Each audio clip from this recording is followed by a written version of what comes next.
Hello friends. Last week east Indonesia के अंदर Laki Laki volcanic eruption हुआ। अक्सर पहले भी हो चुका है, लेकिन जैसे ही इस बार हुआ तो 0.7 माइल्स हाई जो ऐश इरप्शन वहां पे हुआ।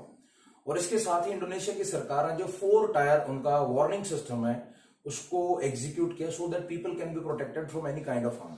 आज इस वीडियो के अंदर हम फोकस करेंगे मेनली माउंट लेवोटॉबी के ऊपर, जो ये लाकी टाकी वोल्केनिक इरप्शन होता है।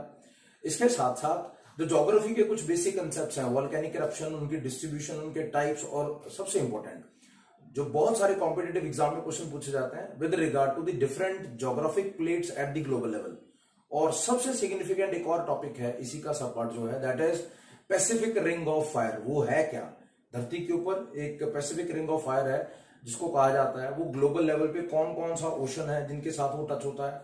सो वो सारे कंसेप्ट आज इस वीडियो के अंदर हम कवर करने वाले हैं। सो लेट्स स्ट्रेट पे स्टार्ट नाउ। सबसे पहले जो मेन फैक्ट है that is related to the Laki Laki volcanic eruption. Island of Flores है इंडोनेशिया के अंदर, जो ईस्टर्न इंडोनेशिया है, यहां पे ये प्रेजेंट है। और वैसे अगर हम इंडोनेशिया की बात करते हैं, ऑलरेडी इंडोनेशिया ज्योग्राफिक लेवल पे ही वो पैसिफिक रिंग ऑफ फायर का पार्ट है, उसी जोन के अंदर वो आता है। Indonesia is popular for 120 active volcanoes. लगभग 120 एक्टिव वोल्केनोस है इंडोनेशिया के अंदर। और जो ट्विन वोल्केनिक लेवोटॉबी इरप्शन है वो यहाँ पे हुई है, जिसको लाकी लाकी वोल्केनिक इरप्शन बोलते हैं। इनको ट्विन इसलिए बोलते हैं, दो सब कैटेगरीज यहाँ पे बनती हैं, एक मेल कैटेगरी का, एक फीमेल कैटेगरी का नेमिंग हो रखा है। जो मेल की बात करते हैं तो लेवोटॉबी लाकी लाकी, और दूसरा जो है Lewotobi Perempuan, that is related to the women और द फीमेल। सो ये है दो key facts related to this very part also. और जब हम इस पर्टिकुलर वोल्केनिक इरप्शन की बात करेंगे तो ये स्ट्रेटोवोल्केनिक स्ट्रक्चर फॉर्मेट में बनता है। स्ट्रेटोवोल्केनिक स्ट्रक्चर होता क्या है, that is visible here in this very particular image also. अगर हम इसी की बात करते हैं तो यहाँ पे बहुत सारी लेयर्स बनती हैं। सबसे ग्राउंड लेयर जो है वो इसकी लोकेशन होगी, जैसे फ्लोरीज आइलैंड जो है उसके ऊपर ट्विन पीक्स बनती हैं। और अगर टॉप लेवल पे जाके वो पीक हाइट होती है और उसका जो डायमेंशन है that is near about 1584 metres और 5197 फीट ऑल्सो। सो ये तो इंपॉर्टेंट फैक्ट्स हैं। और इसके साथ साथ एक और इंपॉर्टेंट एस्पेक्ट है जो कुछ कॉम्पिटेटिव एग्जाम में पूछा जा चुका है, which is the other stratovolcanic structure जो ग्लोबल लेवल पे पॉपुलर है। उनमें से मैं यहाँ पे दो नाम जिक्र जरूर करूंगा। सबसे पहला नाम आता है माउंट सेंट हेलेंस, और जो नॉर्थ अमेरिका के अंदर, और दूसरा है mount Fuji, that is present in Japan. So ये दो नाम आपको पता होने चाहिए। So these were the basic facts related to this very volcanic eruption that has happened in the eastern Indonesia. अब बात करेंगे वोल्केनिक इरप्शन की जो ज्योग्राफी के मेन की कंसेप्ट्स हैं। सो सबसे पहले अगर हम बात करते हैं वोल्केनिक इरप्शन हो कहां सकता है। It is possible on the earth crust also, और ओशन जो होता है समुद्र के अंदर, वहां पे भी हो सकता है। और जहां से वोल्केनिक इरप्शन होगा उसको ओपनिंग वेंट भी कह सकते हैं, और वहां से जो लावा निकलेगा उसको टेफ्रा भी बोल सकते हैं, और स्ट्रीम, ये तीन एस्पेक्ट्स हैं। इनकी इरप्शन होती है अर्थ सरफेस के ऊपर। अगर इनके टाइप्स की बात करें तो पहले हमें इनके कुछ बेसिस हैं जिनके बेसिस पे हमें ये कैटेगराइज करना पड़ता है। सबसे पहला है on the basis of frequency of eruption, कितने टाइम के बाद अक्सर ये इरप्शन होता रहता है। उसमें तीन सब कैटेगरीज आएंगी। सबसे पहला है एक्टिव वोल्केनिक इरप्शन, मतलब जो अक्सर कुछ स्पेसिफाइड टाइम पीरियड के बाद होता रहता है। सेकंड इज डोरमेंट, और तीसरा है इनएक्टिव और एक्सटिंक्ट। जो इनएक्टिव है मतलब वो बंद हो चुका है, बहुत सालों से नहीं हो रहा है।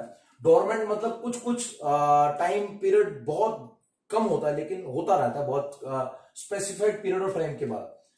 इनके अंदर और बहुत सारी डिटेल्स हैं, I am just taking the brief idea about these types only.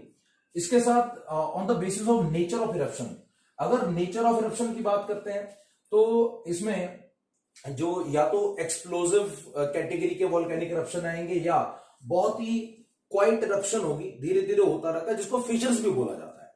और इसके साथ अगर हम एग्जांपल्स की फर्दर कैटेगरीज की बात करते हैं तो इसमें shield composite calderas, flood basalt provinces, mid ocean ridges volcanoes, ये सारे के सारे नेचर ऑफ इरप्शन कैटेगरी में फॉल करते हैं।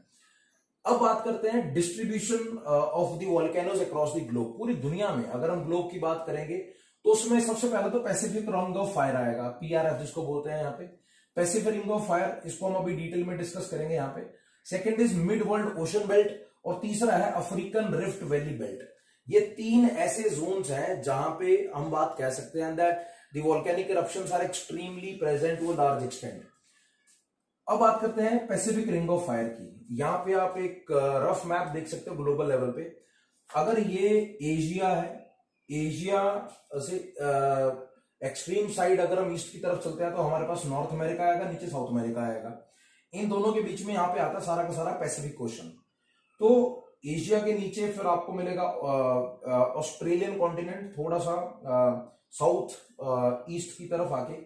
तो एशिया, ऑस्ट्रेलिया, इन दोनों के बीच में और नॉर्थ अमेरिका और साउथ अमेरिका के बीच में पूरा का पूरा पैसिफिक ओशन है। तो इसी पैसिफिक ओशन के इर्द गिर्द ये जो 4 कॉन्टिनेंट्स की हम बात कर रहे हैं, ऑस्ट्रेलिया, एशिया, नॉर्थ अमेरिका और साउथ अमेरिका, इनके बीच में यहां पे ये जो आप लाइन देख रहे हैं, यहां पे ये सारा ऐसा जोन है जो सारा का सारा जोन कवर करता है रिंग ऑफ फायर को। पैसिफिक ओशन के अंदर है तो पैसिफिक नाम जुड़ेगा इसका, पैसिफिक रिंग ऑफ फायर। और यहां पे सबसे ज्यादा वॉल्केनिक इरप्शंस या सिज्मिक एक्टिविटी होती रहती है। Mainly Pacific ring of fire इसीलिए पॉपुलर है कि यहाँ पे बहुत ज्यादा natural seismic activity, volcanic eruption या अर्थक्वेक्स वगैरह आते रहते हैं। सो यहाँ पे अगर हम कुछ पर्टिकुलर नेम्स लें जो कि कुछ कॉम्पिटेटिव एग्जाम्स के लिए इंपॉर्टेंट भी है, तो सबसे पहले एशिया में, साउथ ईस्ट एशिया में, यहाँ पे इंडोनेशिया के पास है जावा ट्रेंच। तो आपको पहला नाम याद रखना है जावा ट्रेंच का, ये भी रिंग ऑफ फायर के अंदर आता है। आगे जाके फिलीपींस के पास आएगा मारियाना ट्रेंच, दुनिया की सबसे बड़ी ट्रेंच भी इसको बोलते हैं। थोड़ा सा ऊपर जाएंगे फिर यहाँ पे जापान ट्रेंच आएगा। आगे चल के जैसे पैसिफिक ओशन पास करेंगे, नॉर्थ अमेरिका आ गया। फिर यहाँ पे माउंट सेंट हेलेंस आएगा। उसके बाद फिर यहाँ पे पेरू और चिली की ट्रेंच आ जाएगी जो साउथ अमेरिका के अंदर यहाँ पे 2 कंट्रीज हैं। और ऐसे अगर हम बात करते हैं प्लेट्स की, तो ज्योग्राफिक लेवल पे धरती के अंदर बहुत सारी प्लेट्स हैं जो डिफाइंड है। उनमें कुछ नाम अगर मैं बात करूं तो सबसे पहले तो पैसिफिक प्लेट तो है ही, that is very popular. Cocos plate आप यहाँ पे देख सकते हैं नॉर्थ अमेरिका के एकदम नीचे। नाजका प्लेट आ जाएगा साउथ अमेरिका के वेस्ट की तरफ। उसके नीचे अंटार्कटिक प्लेट है, सबसे नीचे ये आएगा। ऑस्ट्रेलिया, अब ऑस्ट्रेलिया के आगे एशिया, तो यहाँ पे एशिया के अंदर अगर ये इंडिया है तो इंडिया ऑस्ट्रेलिया की इंडो ऑस्ट्रेलिया प्लेट आ जाता है। तो ये सारी ऐसी प्लेट्स हैं जो इस ओशन के अंदर डिफाइंड है। और ये जो जोन मैंने आपको बताया that is this is called the ring of fire. अगर मेजर टेक्टोनिक प्लेट्स की बात करते हैं तो इसमें 7 टेक्टोनिक प्लेट्स हैं वो फॉल करती हैं जो पैसिफिक रिंग ऑफ फायर के अंदर है। And this is one of the prominent question which has already been asked in the matching form of question कि कौन कौन सी प्लेट्स हैं जो इस डोमेन के अंदर फॉल करती हैं। उनमें सबसे पहला नाम आएगा पैसिफिक प्लेट तो है। सेकेंड इज जुआन डे फूका जो यहाँ पे आता है, जुआन डे फूका। नेक्स्ट इज कोकोस, उसके बाद इंडिया ऑस्ट्रेलिया, नेक्स्ट इज नाजका, उसके बाद अमेरिकन प्लेट और लास्ट आता है फिलीपीन प्लेट्स जो फिलीपींस के पास आएगा। सो ये 7 नेम्स आपको पता होने चाहिए। अब आता है एक और बेसिक फैक्ट की तरफ। पैसिफिक रिंग ऑफ फायर जो है, Pacific ring of fire near about 75% of world के वॉल्केनिक इरप्शन का जोन है। मतलब दुनिया के 75% volcanic eruption Pacific ring of fire के अंदर होते हैं और 90% अर्थक्वेक्स भी इसी जोन के अंदर आते हैं। अगर पैसिफिक रिंग ऑफ फायर के अगर हम जोन की बात करते हैं, it stretches up to near about 40,000 kilometre.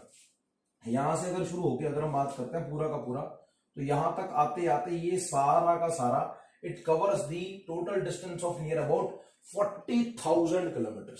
So ये जो इंपॉर्टेंट फैक्ट्स हैं ये आपको पता होने जरूरी है for all the competitive exams.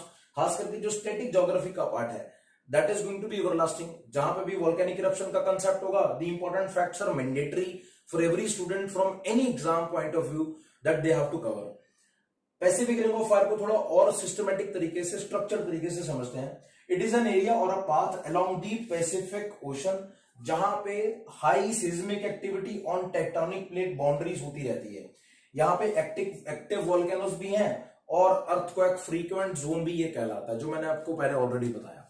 So I hope friends this very particular video will definitely solve your purpose and talking about the lucky volcanic eruption. This topic is going to be important from upcoming next 6 to 8 months competitive exams oriented domain also. लगभग अगले 6 से 8 महीने में जितने competitive exams आने हैं सबके लिए तो इंपॉर्टेंट है ही है, लेकिन ऐसा नहीं है कि इसके बाद इंपॉर्टेंट नहीं रहेगा। फ्यूचर में भी यहाँ पे कोई ना कोई एक्टिविटी होती रहेगी, जैसे भी एक्टिविटी होगी so automatically this topic will remain same. बस अगर कोई स्पेसिफिक चेंज आएगा तो उसके हिसाब से जो चेंजेस होंगे वो आपको जरूर पता होना चाहिए टाइमली बेसिस पे। So going through this video will definitely solve your purpose, और इसके साथ जितने MCQ बेस्ड क्वेश्चंस हैं, I hope students must practice them so that जो उनका कंटेंट रिटेंशन है वो ज्यादा से ज्यादा हो सके। So thank you for watching, see you in the next video.